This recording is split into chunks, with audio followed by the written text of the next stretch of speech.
Good morning, and welcome to another segment of the Werff Report for August 9th. Keep America vigilant. To 23. Proof.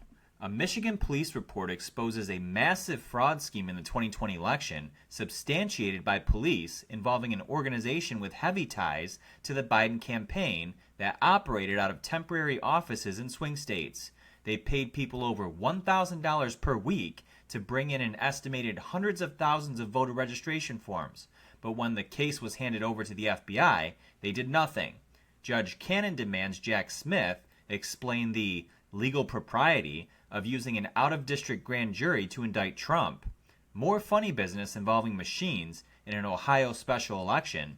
The Secret Service did in fact identify a suspect in the White House cocaine scandal who was in the, quote, Biden family orbit, and Joe knows who it is. The January 6th committee illegally destroyed their documents and records, and Facebook Files Part 4 exposes FBI Special Agent Elvis Chan as having lied to Congress in his testimony.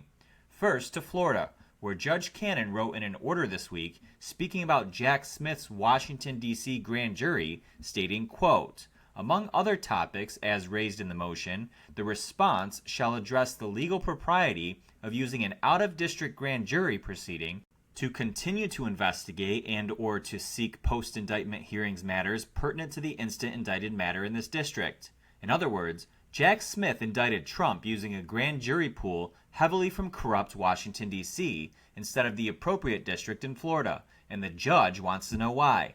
This is illegal, folks. No wonder they were able to indict him in Florida. He tainted the jury pool. But that's the left's MO, folks. It's how they operate. Next to President Trump, who posted on Truth Social a bombshell yesterday, stating, quote, so now that I have full subpoena power because of the freedom of speech sham indictment by crooked Joe Biden, deranged Jack Smith, and the DOJ, it has just been reported that the unselect January 6th committee of political hacks and thugs has illegally destroyed their records and documents. This is unthinkable, and the fake political indictment against me must be immediately withdrawn. The system is rigged and corrupt, very much like the presidential election of 2020. We are a nation in decline. 3 words, folks. Motion to dismiss. How can they prosecute Trump if all the records were destroyed? Interesting, right?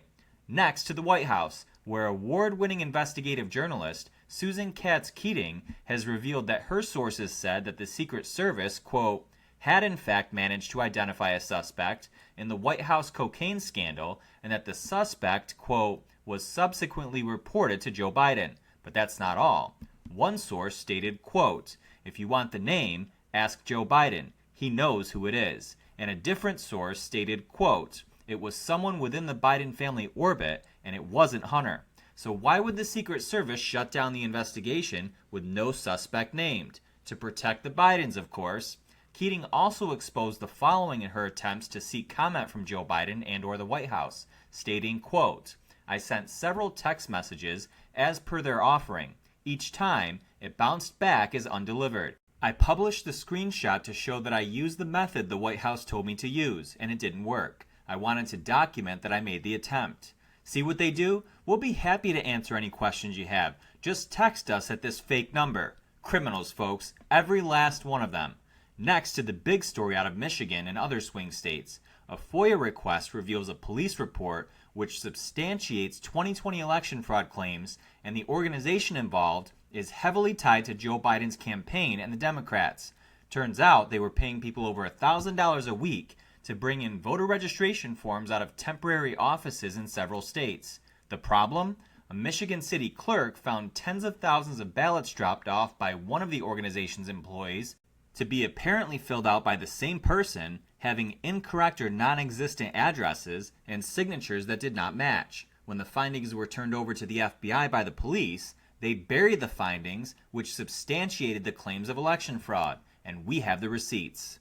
From this point on, we're not allowed to say or show you what we're about to on this platform, and will almost certainly be punished for it. For those of you that have been with us from the beginning, you know that YouTube had previously labeled our content as, quote, harmful to the public, and nearly banned us permanently on at least 2 separate occasions. So please, join us for the rest of this segment at thewerfreport.com, where we can say exactly what we want without fear of censorship, suppression, or the banning of our account for only $6.99 a month or $49.99 a year. You can also make a one-time donation via our donation link in the description of this video. And for all the trolls out there who don't like our business model, no need to comment. Just keep scrolling. We clearly have our reasons. For everyone else, your support helps us do what we do. See you there. God bless you all. God bless President Trump, and God bless America.